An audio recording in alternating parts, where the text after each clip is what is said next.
Ada yang nyuruh nyuci, suruh ngegosok. Kalau nggak ada ya udah kita udah puasa aja. Punya anak berapa Bude?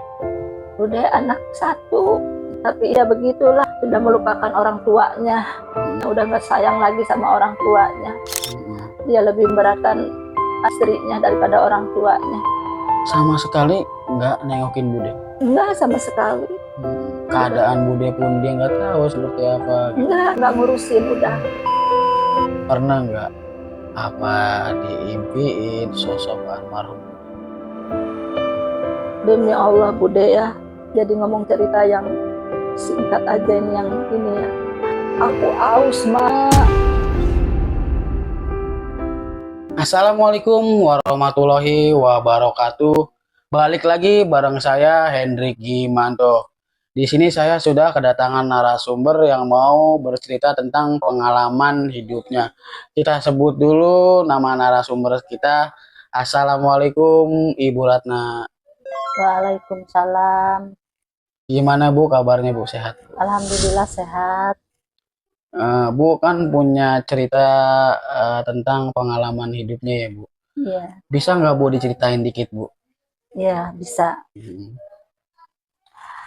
Ya waktu bapaknya sakit, waktu itu dia sakit keras, dirawat di rumah sakit Jakarta Timur. Saya yang merawat, saya yang ngurusin sampai dia nggak adanya. Oke, ditahan dulu ya Bude ceritanya ya Bude ya. Buat teman-teman yang pengen tahu kisah lengkap dari Bude, tonton terus videonya sampai habis, jangan di skip-skip. Yang belum subscribe, bantu subscribe, like, komen, dan share sebanyak-banyaknya video-video channel YouTube Hendrik Gimanto. Seperti biasa, yang mau jadi narasumber, hubungi WhatsApp yang saya cantungi di bawah ini, atau DM ke Instagram saya, Hendrik Gimanto. Nah, sebelumnya saya minta maaf nih teman-teman kalau ada suara-suara yang masuk atau suara-suara yang terdengar. Saya mohon dimaafkan ya teman-temannya. Oke, Bude, bisa diceritain Bude kisahnya dari awal sampai akhir Bude.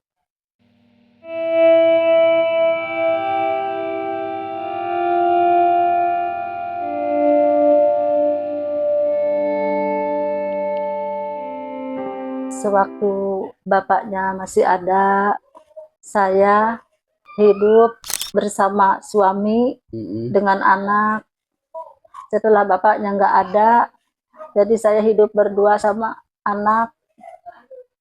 Tapi yang saya alamin sekarang ini, usia saya makin lama makin tua. Untuk mencari pekerjaan sudah tidak bisa. Jadi saya ini ya, kalau ada yang menyuruh ngerokin apa mijit, saya laksanakan, karena saya juga butuh buat makan, buat kontrakan, buat yang lain-lainnya. Kondisi saya juga sudah sakit-sakitan. Penyakit saya penyakit yang berat, gula. Tapi ya mudah-mudahan aja Allah kasih kesembuhan untuk saya. Amin. Banyak lagi yang saya alamin setelah ditinggal sama almarhum. Itu di tahun berapa ya Bude almarhum meninggalin Bude? 2023. Oke Bude, silakan dilanjut lagi Bude ceritanya Bude. Jadi sekarang saya untuk memenuhi kehidupan saya, jadi saya ngarap dari suruhnya orang aja. Ada yang nyuruh nyuci, suruh ngegosok, ngerokin, itu pun kalau lagi ada. Kadang-kadang saya ngumpulin botol-botol, rongsok, jadi sebisa-bisa saya aja.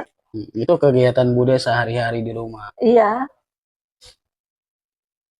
Jadi ya, yang saya alamin sekarang ini ya lebih parah lagi bersehari-harinya. Karena nggak ada suami gitu kan. Kontrakan harus dibayar, buat makan harus jalan terus. Harus sama siapa kita menggantungkan. Nggak ada yang kita gantungkan kalau nggak nyari sendiri. Nggak ada yang diandelin. Mohon maaf Bude, yang saya pertanyakan, waktu almarhum meninggal, almarhum punya penyakit apa tuh Bude? Jantung, liver, ginjal, itu sampai parah sakitnya, sampai nggak adanya.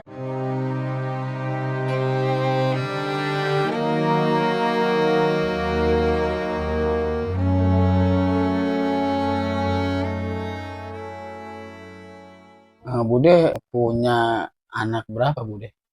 Udah anak satu, tapi ya begitulah, sudah melupakan orang tuanya, udah nggak sayang lagi sama orang tuanya. Dia lebih memberatkan istrinya daripada orang tuanya. Oh, sudah menikah Bude? Sudah menikah, udah punya istri. Sama sekali nggak nengokin Bude? Enggak sama sekali. Keadaan Bude pun dia nggak tahu seperti apa? Enggak ngurusin, udah. Makanya beban sangat berat. Jadi apa yang harus diandalkan nggak ada. Kalau nggak Bude terjun sendiri. Sewaktu almarhum masih ada, kehidupan Bude seperti apa Bude? Ya waktu ada almarhum sih masih alhamdulillah gitu ya. Namanya suami sama istri kan saling bahu membahu. Iya. Tapi sekarang setelah nggak ada, cuma ada yang nyuruh, kalau nggak ada ya udah kita udah puasa aja. Berarti tinggal sama almarhum lama juga ya Bude ya? Lama, 41 tahun. 41 tahun Bu. Sosok almarhum itu orang yang seperti apa Bu? Ya Allah, itu orangnya sangat-sangat baik, sabar, nyabar, baik betul-betul dia. Ya kalau masalah nafkain mah ya nggak, walaupun nggak sebanyak-banyaknya juga lancar lah gitu. Selagi ada dia mah gitu, selagi ada almarhumah. Tapi sekarang bagaimana lagi, almarhum udah nggak ada, nggak ada yang diandelin lagi. Jadi Bude yang sekarang yang berjuang untuk kehidupan sehari-harinya ya? Iya betul. Bude pernah nggak apa diimpiin, apa pernah ditemuin sesosok almarhum Bude?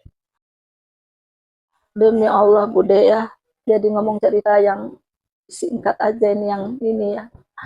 Bude waktu itu belum ngejalanin sholat, suka belang bentong waktu itu ya, belum truk kayak sekarang.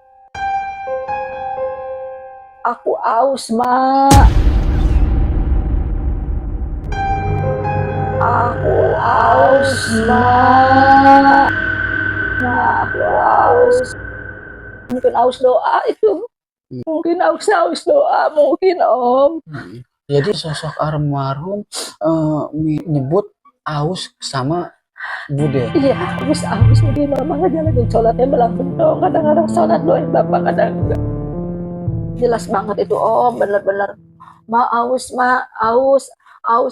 perasaan Bude ada, aus sampai Bude lari bangun gitu. Sekitaran jam berapa Bude? Jam 2 Om. Jam 2. Jam 2. Temen Bude cuma dengar suara itu aja Bude? Iya, di depan pintu. Itu mah benar-benar di depan pintu, mutlak benar-benar depan pintu. Ya Allah, saya bilang mungkin saya kurang doa ya Pak ya, sholatnya juga kurang kali ya Allah. Saya bilang janji deh, bilang mau sholat, saya bilang sekarang mah, saya bilang gitu, mau doain terus. Makanya sekarang saya mau ninggalin sholat lagi. Iya Bude, jadi ya mungkin ya Bude jangan lupa juga untuk doain almarhum. Iya, itu pokok utama, terutama itu malam Jumat tuh yasinan, Bude yasinan buat dia, yasinan buat orang tua yang udah pada nggak ada. Betul Bude. Yang Bude dengar selain itu Bude nggak pernah pernah mimpi yang lain, itu aja bilang haus itu mutlak, bener-bener kayak jelas banget. Dikirain haus itu masih ada, bangun perasaan dia lagi sakit atau berbaring gimana minta minum, perasaan gitu. Tapi alhamdulillah nggak pernah diimpiin lagi setelah itu. Apa menampakkan Bude gitu? Enggak, alhamdulillah itu memang udah ikhlas. Kan Bude yang nungguin di rumah sakit sendirian ya Bude ya? Iya, sendirian, benar-benar menghadapi sakitnya almarhum itu Bude. sampai nggak adanya, sampai menghembuskan napas yang terakhir itu Bude di situ. Tapi sempat pesan-pesan ke Bude? Enggak, nyucirin air mata aja. Adanya nyucirin air mata, nggak bisa hadatin. Asyhadu alla ilaha illallah wa asyhadu anna muhammadar rasulullah. Kata Bude istighfar Pak, mau udah ikhlas, kalau memang mau pulang-pulang gitu ya. Udah ikhlas Pak. Kalau memang Bapak mau pulang-pulang berarti Allah itu lebih sayang sama Bapak daripada aku yang sayang. Bapak menderita buat apa? Dan itu udah ikhlas, Mama ikhlas. Dan di situ benar mata, di situ benar mata benar-benar itu menyucut. Sebelumnya kan tadi Bude cerita sama saya Bude ya, terakhir sempat sadar dari komanya dan Bude sempat nyuapin ya Bude. Iya, waktu itu dia kan sadar dari komanya karena kan udah di ring jantung tuh, udah di ring jantung. Sempat nyuapin tuh minta pepaya, tapi di jus ya Mak, katanya gitu. Jadi Bude tuh bilang sama suster, izin dulu lah kita ya kalau di rumah sakit kan.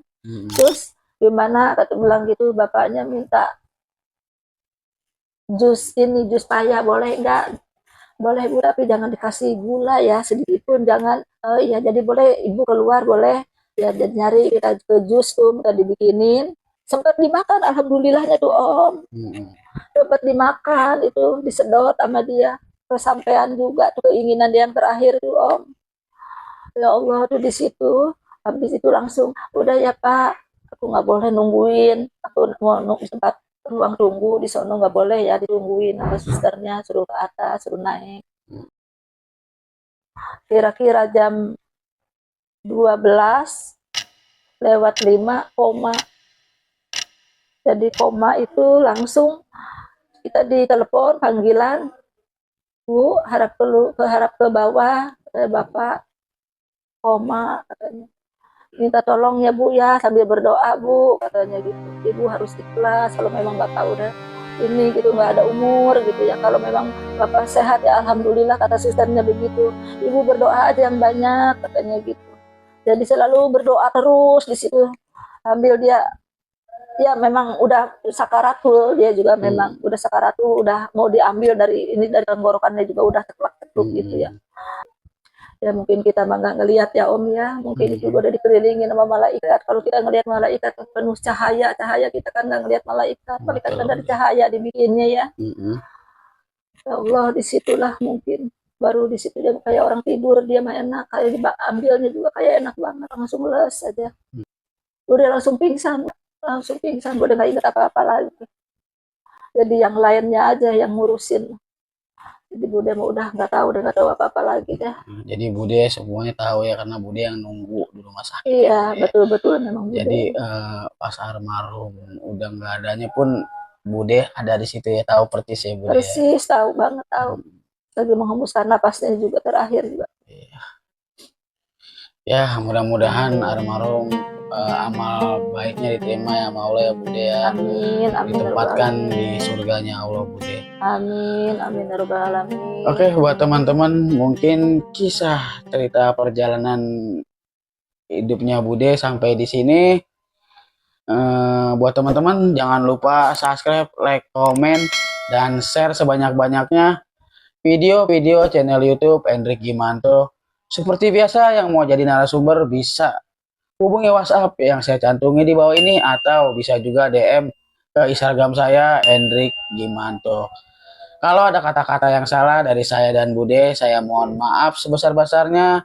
Akhir kata, saya mohon pamit. Assalamualaikum warahmatullahi wabarakatuh.